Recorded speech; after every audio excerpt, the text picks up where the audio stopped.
그런즉 씨 뿌리는 비유를 들으라.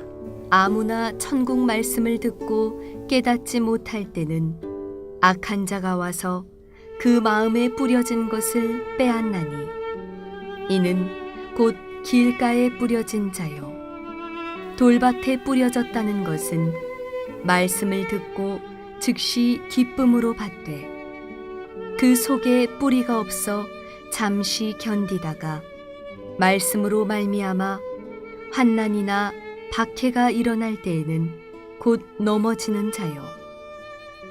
가시떨기에 뿌려졌다는 것은 말씀을 들으나 세상의 염려와 재물의 유혹에 말씀이 막혀 결실하지 못하는 자요. 좋은 땅에 뿌려졌다는 것은 말씀을 듣고 깨닫는 자니 결실하여 어떤 것은 100배, 어떤 것은 60배, 어떤 것은 30배가 되느니라 하시더라.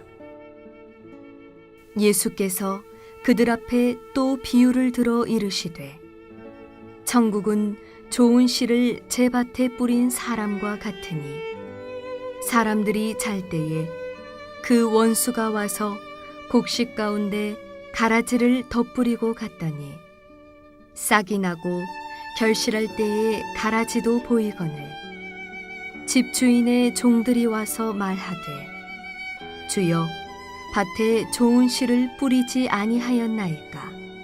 그런데 가라지가 어디서 생겼나이까. 주인이 이르되 원수가 이렇게 하였구나.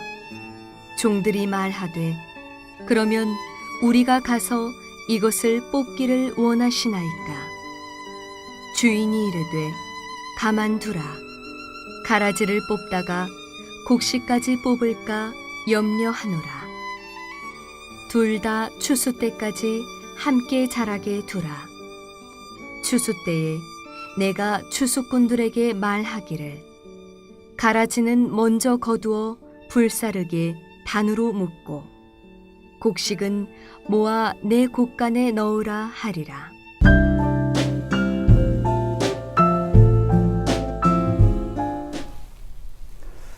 여러분 안녕히 주무셨습니까? 금요일부터 설날이라고 하는데요. 우리가 캐나다에 있다 보니까 뭐 설날인지 아닌지도 잘 모르겠죠. 오늘 새벽 끝나고 나서 떡국이라도 좀 드시기를 바랍니다. 우리 하나님 말씀을 묵상해 나가면서 특별히 이제 마태복음을 쭉 보다 보면 이제 비유에 대한 말씀이 많이 나오고 있습니다.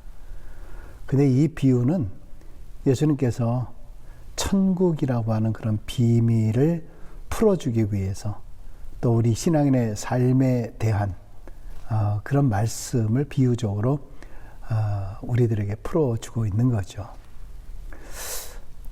오늘 본문 말씀을 통해서 씨 뿌리는 자의 비유 또는 가라지 비유다 이렇게 이야기를 합니다.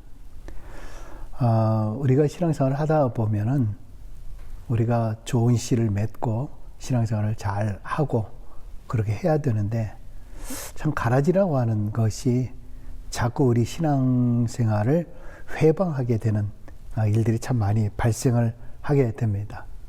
그래서 신앙적으로 잘 성장해 나가야 되는 그러한 곡식과 알곡을 맺어야 하는데도 불구하고 가라지 때문에 결국은 성장을 방해하고 넘어지게 만드는 그런 일들이 참 많이 있습니다. 그래서 예수님께서 우리가 천국 백성, 하나님 나라의 백성이 되기 위해서는 이러한 가라지를 조심하고 늘 깨어 있어야 된다는 것을 강조해 주고 있습니다. 예수님께서 이 땅에 오셔서 하나님 나라가 온다라고 하는 것, 천국이 가까이 왔다라고 하는 이 말씀 때문에 제자들 뿐만이 아니라 예수를 따라다녔던 많은 무리들이 곧 이 땅은 선한 땅으로, 좋은 땅으로 바뀌어질 것이다 라고 그렇게 기대를 했습니다. 그러나 예수님께서 하나님 나라 천국을 선포한 이후에도 세상은 별로 나아지는 것처럼 보이질 않았습니다. 아마 제자들도 예수님을 따라다니면 모든 악이 제거되고 정말 평화와 자기들에게 해방과 기쁨이 있을 것이라고 그렇게 생각을 했을 것입니다. 그런데 그때 예수님께서 말씀하시기를 이 땅에 살면서 우리는 가라지와 섞여 가면서 살아갈 수밖에 없는 것이다 라는 것을 우리에게 말씀해 주고 있습니다. 이 이야기는 우리가 세상 속에 살고 있는 동안에 우리가 선과 악이 공존하는 세상밖에 살 수 없다. 그렇기 때문에 하나님 나라를 선포하는 우리 예수님께서는 하나님 나라가 너희들에게 왔지만 그러나 다 완성된 것이 아니라 앞으로 그 날이 또 도래할 것이다. 그래서 신학적으로 already not yet이다 라고 하는 그런 말을 사용합니다. 이미 하나님의 나라가 왔지만 not yet, 아직 완성된 것은 아니다 라고 말하고 있다라고 하는 것입니다. 땅에 박혀 있는 이 가라지, 이 잡초, 이것으로 말미암아 좋은 것까지도 많이 영향력을 끼치는 것을 보게 됩니다. 특히 여름철에 보면은 잔디밭 가운데서 민들레 이런 잡초들이 나는 것을 봅니다. 어떤 면에서는 매일 일주일에 한 번 계속 뿌리째 뽑는다고 나름대로 뽑았지만은 그러나 나중에 보면은 얼마나 또다시 자라는지. 그래서 이 잔디가 넓으신 분들은 정말 이 잡초 때문에 못 살겠다 하시는 그런 분들까지도 있는 것을 보게 됩니다. 어떤 분들은 아예 그냥 다 모르겠다. 그래서 잡초인지 잔디밭인지 모를 정도로 그렇게 되어 버리는 경우들이 참 많이 있습니다. 여러분, 우리가 신앙인의 삶을 살면서 참 알게 모르게 이렇게 가라지의 영향이 얼마나 큰지 모릅니다. 예전에는 우리 신앙생활에 이 박해라는 것이 참 있어서 참 그것이 우리에게 가라지가 되기도 했잖아요. 어떤 경우에는 사람과의 관계성 속에서도 오해가 있을 때도 많이 있고 또 이것이 비난이 있는 경우들이 참 많이 있습니다. 제가 내일 주보에도 칼럼에 그렇게 썼습니다만은 참 요즘에는 만나지 않아도요, 이 SNS를 통해서 무슨 카톡이나 이런 것들을 통해서 잘못된 글을 올린다거나 잘못된 말을 하는 것을 통해서 그 좋았던 공동체들이 하루아침에 무너져 버리는 경우들을 많이 보게 됩니다. 그래서 우리 교회에서도 어떤 경우에는 정말 온 교우들을 카톡으로 하나로 묶고 싶은 마음도 있지만 누군가 가라지로 인해서 우리 공동체를 무너뜨릴 수 있다라고 하는 그런 두려움이 항상 있게 됩니다. 가족 간에도 그렇습니다. 가족 간에 좋은 카톡으로 서로를 위안받고 또 위로받지만은 어떤 말 한마디로 인해서 가족끼리 오해가 되기도 하고, 특별히 한국 같은 경우는 정치적 상황에서 서로 갈라지게 되는 그러한 일들이 참 많이 발생하는 것을 보게 됩니다. 여러분, 좋은 공동체를 무너뜨리는 것은 뭔가요? 사단이라고 하는 그 말 자체가 바로 담을 쌓게 만드는 것, 쐐기를 박는 자다, 그런 뜻을 가지고 있잖아요. 그러니까 사람과 사람 사이의 관계를 단절시켜 버리는 거예요. 무엇으로? 악을 통해 가지고.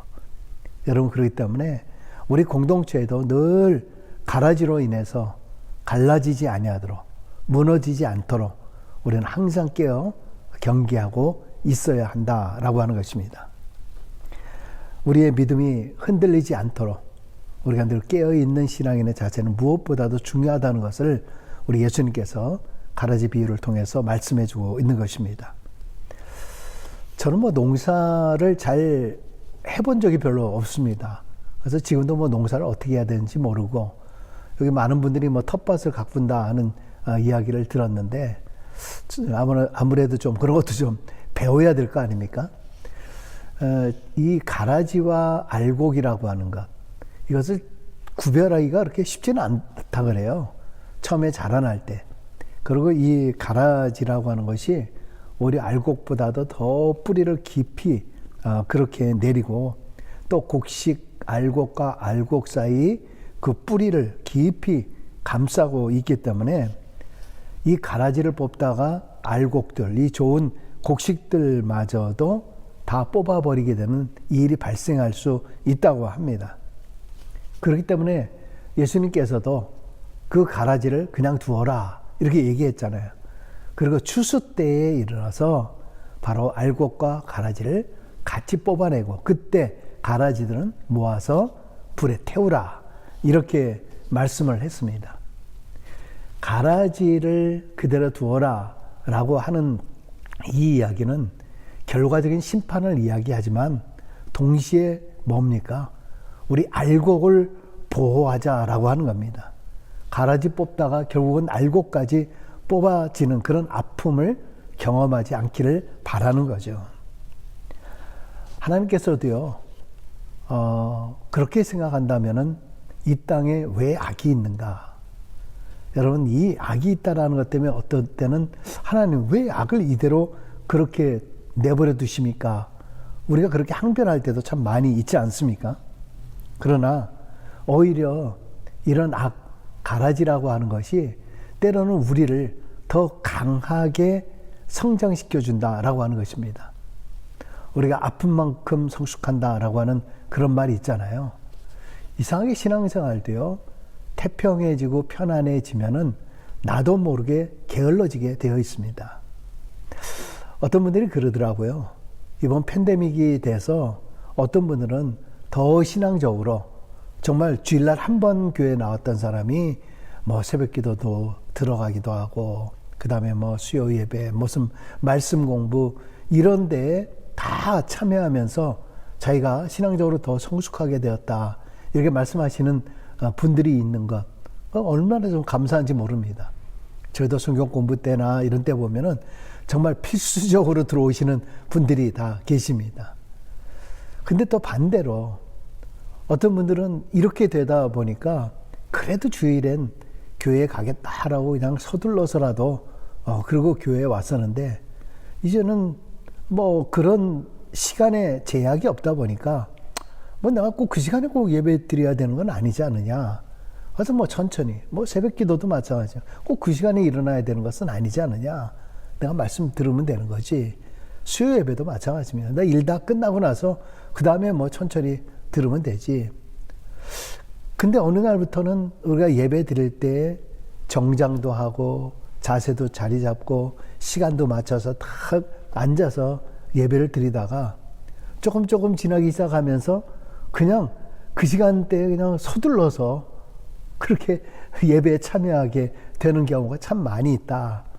참 이게 부지런하여 게으르지 말고 열심을 품고 주를 섬기자라고 하는데 참 이 게으름이라고 하는 것은 얼마나 쉽게 다가오는지 모르겠다. 이런 얘기도 하시는 것을 들었습니다. 여러분, 우리 하나님의 자녀들은 우리들에게 이렇게 악한 것으로 다가올 때도 있지만 또 태평한 것으로 우리로 하여금 우리의 신앙을 넘어뜨리려고 하는 그러한 일들이 얼마나 많이 발생하는가라는 것을 잘 기억하실 필요가 있습니다. 여러분, 하나님은 무엇보다도 하나님의 자녀들의 안전과 그리고 성장에 관심을 기울이고 계십니다. 알곡이 되는 바로 그때에 하나님께서는 가라지와 알곡을 확실하게 구분할 것입니다. 여러분, 우리가 성도라고 하고 신앙일이라고 하면서도 사실은 어떤 의미에서는 내가 지금 알곡이 되고 있는가? 혹시 나는 지금 가라지가 되고 있는 것은 아닌가? 이렇게 가라지가 되다가 결국은 마지막 날에 심판의 날에 내가 심판 자리에 들어가는 것은 아닌가? 우리 스스로를 두렵고 떨림으로 하나님 앞에 나아갈 필요가 있습니다. 여러분, 하나님은 끝까지 인내하시는 여러분에게 합당한 보상을 분명히 주실 것입니다. 하나님의 자녀들은 심판 때까지 악한 자들로 인해서 시험을 받을 수가 있어요. 그러니까 이 시험을 받을 때에 낭망하고 절망하고 넘어지지 않길 바랍니다. 바로 이것을 통해서 나를 넘어뜨리려고 하는 이 가라지, 사단의 역사가 있음을 기억하고 우리는 예수 그리스도의 힘을 덧입고 끝까지 인내하고 승리할 수 있기를 바랍니다. 마지막 추수 때가 이르르면 주님께서는 우리를 정말 귀한 알곡으로, 쓰임받는 알곡으로, 그리고 저 천국의 하나님의 백성으로 삼아 주실 줄로 믿습니다. 오늘도 그런 믿음으로 승리하는 하루가 되시길 주의 이름으로 간절히 축원하겠습니다. 기도하겠습니다. 하나님, 내가 하나님의 알곡으로 살기를 원하는데 혹시 가라지의 삶을 살고 있는 것은 아닙니까? 하나님의 몸된 교회를 아름답게 성장시켜 나가야 되는 알곡이어야 하는데 혹시 하나님의 교회를 무너뜨리는 가라지가 되고 있는 것은 아닙니까? 아버지 하나님, 저 천국의 백성답게 살게 하여 주시고 내가 이 땅에 살아가면서 하나님을 어떻게 기쁘시게 할 것인가를 늘 생각하며 살아가는 알곡과 같은 귀한 사람들이 될 수 있도록 축복하여 주시옵소서. 아버지, 우리 성도님들을 굽어 살펴주시고 보호하여 주시기를 원하오며 아버지 하나님, 이러한 때에 더욱더 주님만 믿고 의지해 나가는 알곡과 같은 모든 신앙인들이 될 수 있도록 축복하여 주시옵소서. 내일도 성일입니다. 성일도 구별하여 하나님 앞에 온전히 예배드리기에 힘쓸 수 있도록 역사하여 주시고 결코 우리 신앙의 끈을 놓치지 않는 우리 모두가 되게 하여 주시옵소서. 우리 주 예수 그리스도의 이름으로 축복하며 기도드리옵나이다. 아멘.